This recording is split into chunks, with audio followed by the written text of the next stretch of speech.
Bienvenue sur Africa 24 dans cette nouvelle édition du QG News. Voici les titres de l'actualité. Dans un contexte de crise sanitaire, l'anticipation est de mise pour les partis politiques au Tchad en vue du double scrutin électoral en 2021. Désormais, mobilisation va de pair avec protection. Le mouvement des patriotes tchadiens pour la République a déjà pris ses dispositions en organisant sa rentrée politique à huis clos. Le gouvernement ougandais entend renforcer la production nationale de véhicules. À cet effet, le ministère des Finances a appelé tous les services de l'État à passer commande auprès de l'industrie automobile locale. Et enfin, l'e-santé se développe en Afrique. Selon un rapport de Disrupt Africa, la pandémie de coronavirus a favorisé le boom des startups actives dans le domaine des technologies de la santé sur le continent. Les détails à suivre dans ce journal. Mais tout d'abord, au Burkina Faso, l'opposition hausse le ton après l'élection présidentielle du 22 novembre. Ce lundi 23 novembre, les candidats ont publié une déclaration dans laquelle ils dénoncent, je cite, « le caractère massif des irrégularités et insuffisances ». L'opposition qui énonce également, je cite, « de très fortes réserves sur la sincérité et la crédibilité de ces résultats ». Face à cette déclaration, la Commission électorale nationale indépendante a suspendu la publication des résultats provisoires, des résultats qu'elle avait commencé à publier dès ce lundi, commune par commune. Au Tchad, les partis politiques s'organisent en vue de l'élection présidentielle et législative prévue pour 2021. Pandémie de coronavirus oblige, les partis doivent élaborer de nouvelles stratégies pour mobiliser leurs partisans tout en assurant leur protection. Pour leur rentrée, le mouvement des patriotes tchadiens pour la République a par exemple opté pour une reprise à huis clos mais relayée sur les réseaux sociaux. Reportage de notre correspondant Mahamat Ramadan.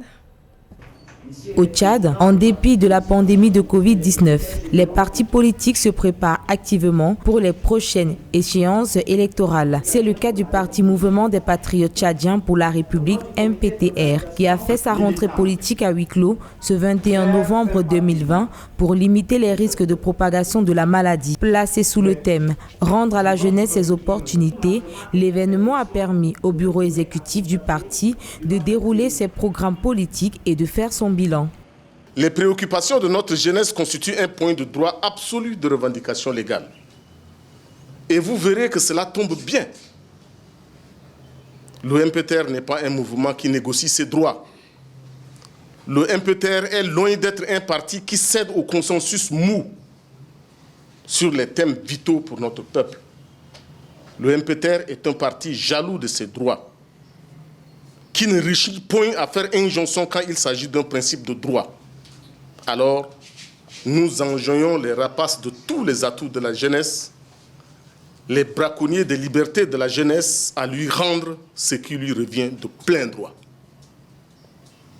Rendez à la jeunesse ses opportunités. Le parti a profité de l'occasion pour renouveler son attachement à la cause de la jeunesse pour un développement socio-économique inclusif et a réaffirmé ses engagements vis-à-vis des organisations politiques de l'opposition auxquelles il appartient. Par ailleurs, le mouvement des patriotes tchadiens pour la République a aussi appelé les partis de l'opposition à participer activement à toutes les consultations électorales et de rejeter la politique des chaises vides.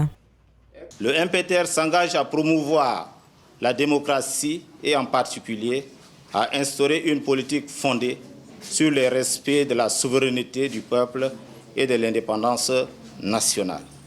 Depuis sa création, le MPTR a contribué efficacement à l'animation de la vie politique au Tchad et a participé aux différentes consultations électorales. Créé en 2008 dans un contexte où le Tchad connaît une instabilité politico-sécuritaire, le parti MPTR a participé à toutes les consultations électorales depuis 12 ans. Son candidat à la dernière élection présidentielle, tenue en avril 2016, a occupé le 5e rang. Le processus de décentralisation est enclenché au Cameroun. Le pays se prépare en effet à l'organisation des toutes premières élections régionales qui se tiendront le 6 décembre prochain. Un scrutin qui s'avère important pour les chefs traditionnels, car au sein des futurs conseils régionaux, ce sont au total 200 chefs traditionnels qui prendront part aux prises de décision. Les détails avec Corinne Kamzefem. L'activation des conseils régionaux à l'issue du scrutin du 6 décembre 2020 va étoffer le rôle du commandement traditionnel au Cameroun. Ce sont au total 200 chefs traditionnels de premier, second et troisième degré qui vont prendre part au processus de prise de décision au sein des conseils régionaux sur la gestion de leur communauté. Un pouvoir à la base qui, selon le Mbombok Eone Oscar, candidat dans le département d'Union Ekele, région du centre, donne tout son sens à la décentralisation.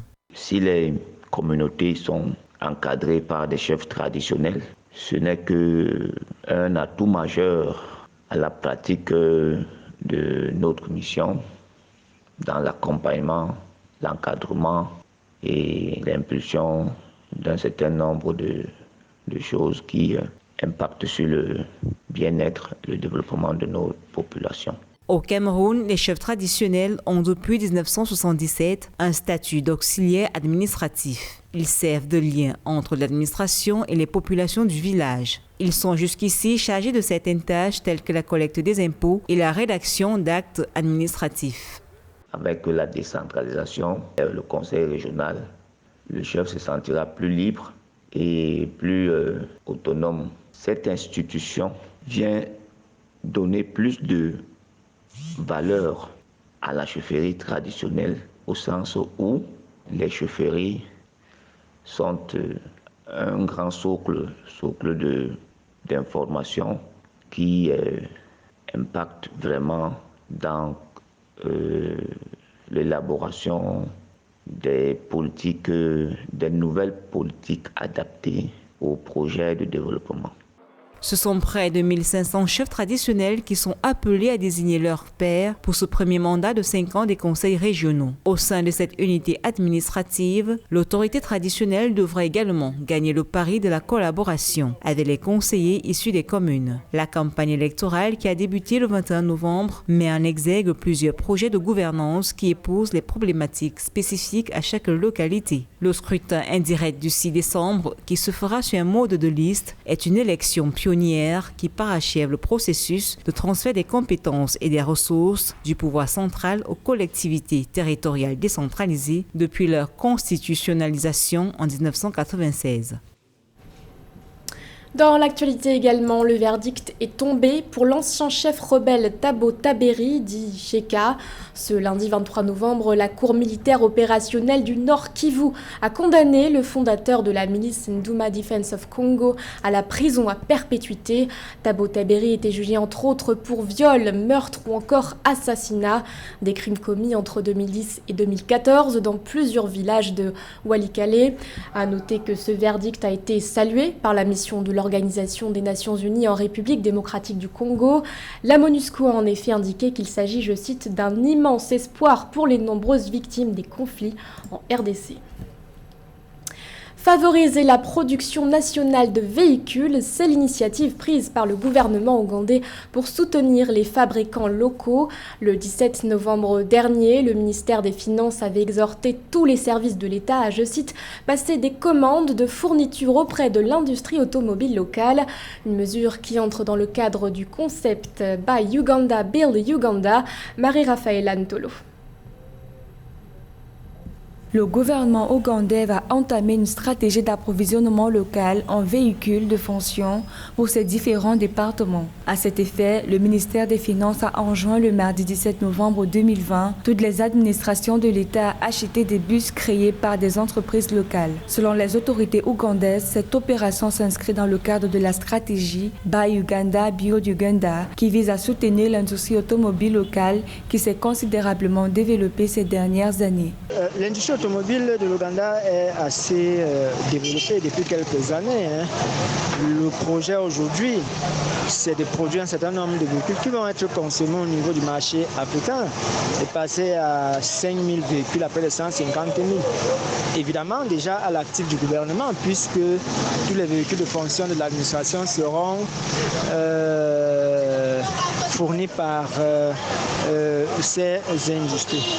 À travers l'entreprise publique Kira Motors, l'État ougandais a donné une véritable impulsion au Made in Uganda dans le secteur des transports. À cet effet, près de 40 millions de dollars ont été accordés par le gouvernement à l'entreprise pour financer cette activité jusqu'en juin 2022.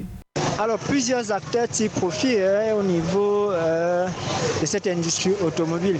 Évidemment, les entreprises tirent de la valeur ajoutée, la plus-value le long de la chaîne de valeur.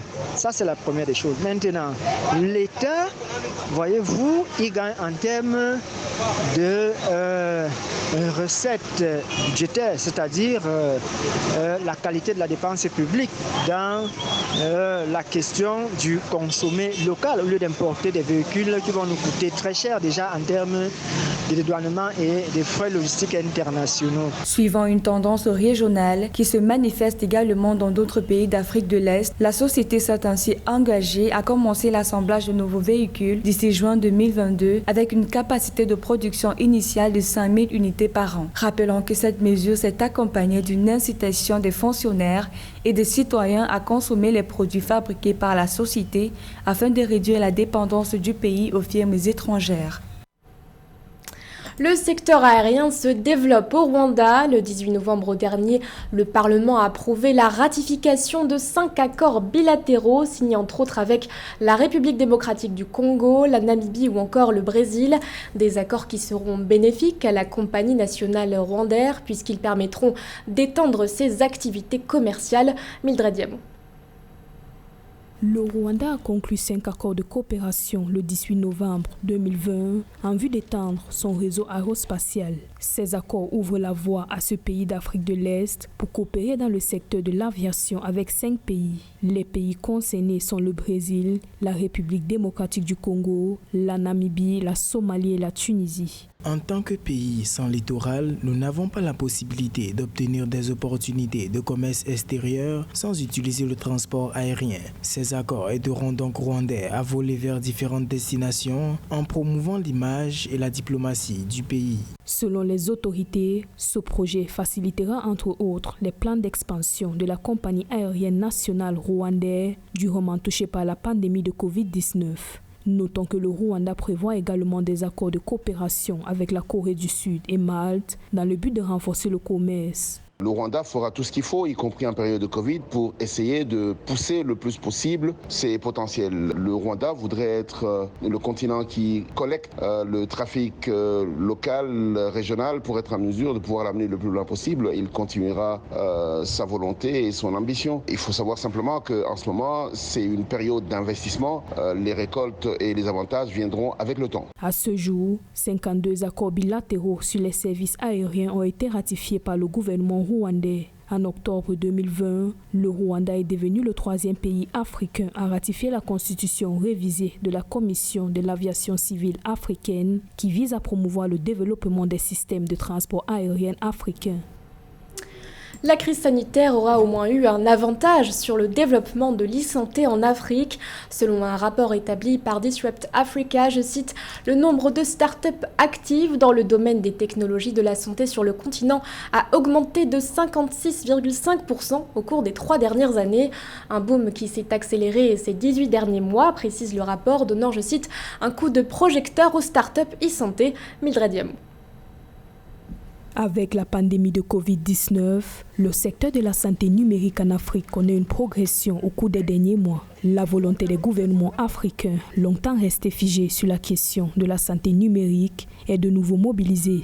D'après des experts sanitaires, la pandémie a fait progresser à 56,5% le nombre de startups actives dans le domaine des technologies de la santé sur le continent au cours des 3 dernières années. La pandémie de coronavirus a insufflé une nouvelle dynamique à la nécessité d'investir dans l'innovation et de mettre en place des politiques et des cadres adéquats pour libérer le génie africain dans le monde. Cependant, il n'y a pas de temps à perdre pour créer un environnement propice à l'épanouissement des innovateurs africains. Selon l'Organisation mondiale de la santé, il est urgent pour les pays africains d'investir dans la mise à niveau de l'écosystème TIC qui ne se limite pas uniquement au réseau télécom. Les données de l'organisation indiquent que 57,8% des technologies développées contre le Covid-19 ont été fondées sur les technologies de l'information et de la communication. L'une des opportunités, ce que les pays africains devraient faire, c'est véritablement intensifier le dépistage systématique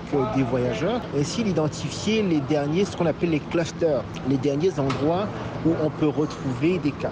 La deuxième chose qu'il faudrait faire, effectivement, c'est de renforcer l'engagement communautaire. La santé numérique a tout son sens. Des startups comme eDocta au Cameroun ou encore d'autres dans le continent sont extrêmement importants dans ces moments parce qu'elles permettent de prendre soin des patients, que ce soit à distance, que ce soit à domicile, et uniquement ceux qui ont vraiment besoin de se rendre à l'hôpital peuvent donc être transférés vers les hôpitaux. Alors que l'accès des populations aux soins de santé de qualité demeure encore faible en Afrique, l'Organisation mondiale de la santé appelle à renforcer le développement du secteur des TIC afin de soutenir efficacement des services de santé numérique. Précisons qu'au premier semestre 2020, les startups engagées dans l'e-santé en Afrique ont recueilli plus de 90 millions de dollars, représentant la moitié des fonds alloués à ce secteur depuis 5 ans. Ce journal a été réalisé par l'ensemble de la rédaction. Merci de votre fidélité. L'actualité continue sur Africa 24.